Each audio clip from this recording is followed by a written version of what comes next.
তুল বৰা ডাঙৰীয়া তেওঁৰ চেম্বাৰৰ পৰা ওলাই আহি আছে। মই এইফালৰ পৰা মই সদনত গৈ আছোঁ। দুজনৰ লগালগি হ'ল, হাত মিলা হ'ল, শ্বেক কৰিলে, কথা হ'ল। এইখিনি আমাৰ সাংবাদিক বন্ধু দুজন আছিলে, তেওঁলোকে ভাবিছে যে ইমান দৰম মৰম, হয়তো মই জইন কৰিম। কিবা হ'লেতো মই ক'লোহেঁতেন আপোনালোকক মাতি কিয় লুকাইছ পাই, যদি যাব লগা হয় তেতিয়াহ'লে মই কিয় চুপাই চাপি কৰিম। আৰম্ভণিবিলাক এনেকৈ হয়। নাই নাই, এইটো চাওক, মোৰ সদায় ৰাগ ডাক নাই। মই কোনো বস্তু চুপাই চাপাই ইনিচিয়েল ষ্টেজ এটা আগতে এটা হেৰি হ'ব, তাৰপিছত কথা পাতিম, তাৰপিছত এইটো নহয়। যদি কিবা থাকে আপোনালোকক ক'ম, এই মুহূৰ্তত একো নাই এইবিলাক।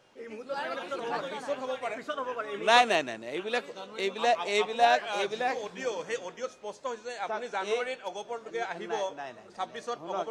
এইবিলাক আপোনালোকে কৈ আছে অডিঅ'ত কোনোবাই কি কৈ আছে, মোক কোনোবাই সুধিছে এতিয়া যাব নেকি, মই ধেমালি কৰি আছোঁ। এইটো কথা একো চিৰিয়াছ কথা নহয়।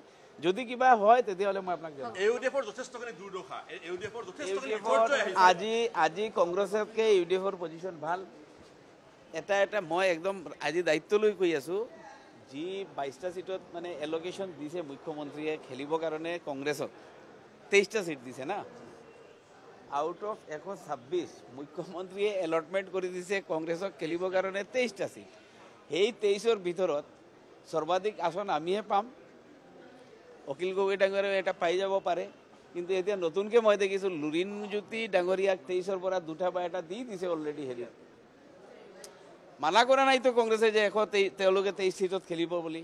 মুখ্যমন্ত্ৰীয়ে যেতিয়া কৈছে 23খন ছিট এৰি দিছোঁ তেওঁলোকে খেলিব, তাৰপিছত কংগ্ৰেছৰ প্ৰেচিডেণ্টে কৈছে নেকি বোলে নহয় আমি 126ত খেলিম বুলি কৈছে। It's is admitted. এলটেড ছিটখিনিৰ ভিতৰত লুৰিণজ্যোতিও শ্বেয়াৰ হোল্ডাৰ, অখিল গগৈয়ে শ্বেয়াৰ হোল্ডাৰ, মনোৰঞ্জন তালুকদাৰৰ শ্বেয়াৰ হোল্ডাৰ। তেওঁলোকতকৈ আমি ইউ ডি এফ দলে বেছি পাম।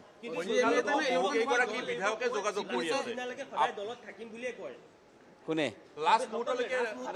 আৰে শুনক, মই এটা চিম্পুল কথা কওঁ। আজিৰ ডেটত আপোনালোকে ইমান ডাঙৰ ডাঙৰ চেনেল, মুছলমান এম এল এবিলাকৰ যোৱা আহাত থাকাত কি প্ৰব্লেম আছে? নাই, মুছলমানৰ পলিটিকেল ৰাইটেই আজিৰ ডেটত নাই। মাত্ৰ 22টা ছিটত কনফাইন কৰিছে আনি।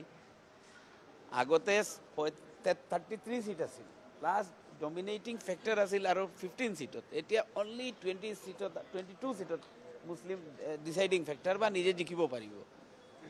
তাৰপিছত আপোনালোকে এই 22টা দিন না গভমেণ্ট হ'ব, না কিবা দল পাতিব পাৰিব, না কোনোবা দল ভাঙিব পাৰিব। এইটো চিৰিয়াছ ইছ্যুই নহয়।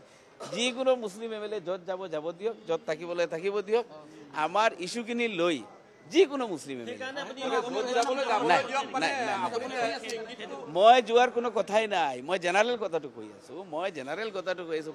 অসমৰ ৰাজনীতিত চিৰিয়াছ কথা হ'ল কংগ্ৰেছক 23টা ছিট এলট কৰিছে মুখ্যমন্ত্ৰীয়ে আৰু কংগ্ৰেছে মানি লৈছে। সেইটোৱে হ'ল চৰ্চাৰ বিষয়।